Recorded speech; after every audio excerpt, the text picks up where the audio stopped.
This video, I had problems starting the turbine, but now I've altered it. I'll tell you the reasons why in a moment, when it absolutely starts first time perfect now. Can you see the connection for the fuel line? It's on the bottom of the turbine. Originally it was on the top, and what happens is with turbines, when they first start up, the fuel pools at the little bit at the bottom of the turbine, which causes a little fire inside, which then, once up to temperature, all the burners come on, and which ignites all the burners. But because that fuel line was at the top, the fuel was coming out and it was running into the turbine, and it wasn't igniting properly.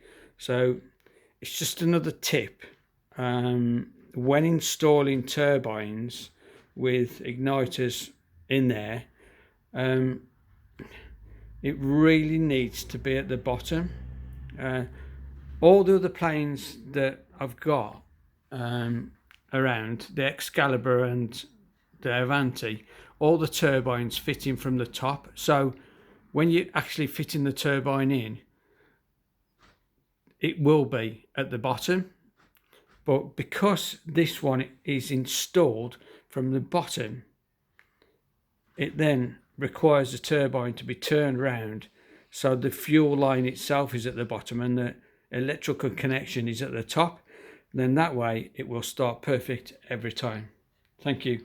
Please subscribe to my YouTube channel.